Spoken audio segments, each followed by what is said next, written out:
Do you know where everything it is you ever wanted exists? I mean, really, do you know where everything you want is? George Adair answered that very question by saying, everything you ever wanted is just on the other side of fear. Well, it's the builder, and it's time to build minds with minds like mine. Welcome to W.I.L.L Wednesdays. It don't have anything to do with the day of the week, but it has everything to do with what you think, feel, and speak. It has to do with your ability to win each day. Fear. I mean, every time I think about the word fear, I think about the movie Coach Carter, starring Samuel L. Jackson. Now, in the movie Coach Carter, he depicts a coach by the name of Ken Carter, who coached a high school basketball team in Richmond, California. Believe it or not, it was his high school alma mater where he had set all kind of records.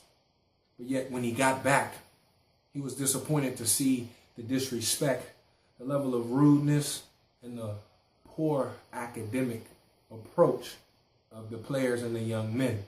And he knew that he had to make a difference. Well, one thing that stood out to me is one day in practice while the young men are running drills, he has them running suicides, and they already thought he was crazy, but he pulls them to the side and he looks him in his face and he says, "What's your deepest fear? I mean, what's your deepest fear, son?" But yet just sends them right back out there running. They haven't the slightest idea what Coach Carter is talking about. See, he was really trying to get into the heads of those young men to really understand, and more than anything, get them to understand what life is really all about.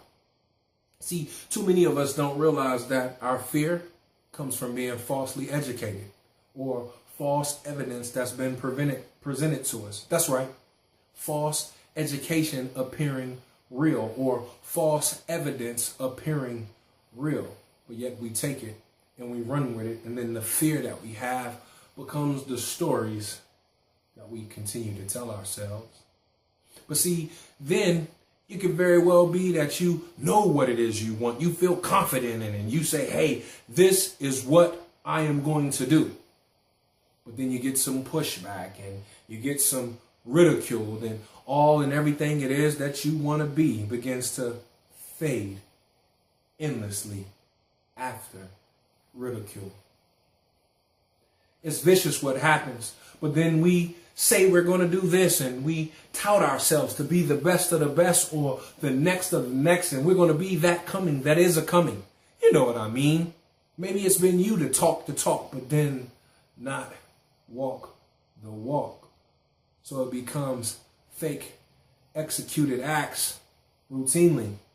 Or you just don't know how to get rid of the crowd that you keep hanging with. You're afraid to shift your circles because, I mean, those are your homeboys or those are your homegirls. I mean, they've been with me from day one, but yet they continue to perpetuate what it is you're doing because of your false enthusiasm that's accepted regularly.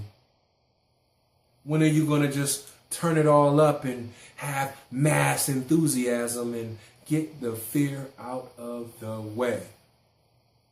Well, maybe you continue to keep factoring your expectations against your reality.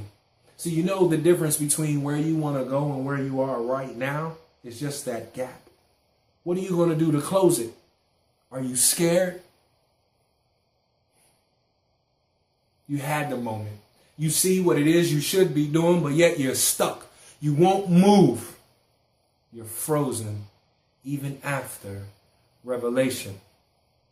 So now you want to just forget everything and run. One of the most profound parts of that movie, and why it constantly sticks out in my head every time I think about the word fear, well, because even though the school board told Coach Carter, "You will remove the chains and locks from the gym and those boys will play," as he walks into the gym to clean out his office, because he said if they made him in the lockout, he would quit. He walks in to A gym full of his players with desks on the court with teachers by their side studying. And one of the most challenging players on the team, whom credits Coach Carter with saving his life, stands up and says, our deepest fear is not that we are inadequate. Our deepest fear is that we're powerful beyond measure. It is our light, not our darkness, that most frightens us. Your playing small does not serve the world. There is nothing enlightening about shrinking so that other people won't feel insecure around you.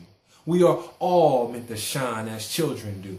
It's not just in some of us, it is in everyone. And as we allow our light to shine, we unconsciously allow others permission to do the same. And as we are liberated from our own fear, our presence automatically liberates others.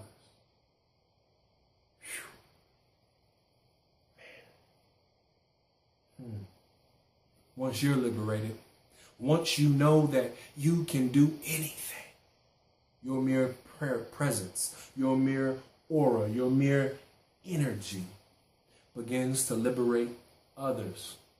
I understand we all don't know what we don't know, so we must continuously look for room to grow. But I ask this of you: face everything and rise.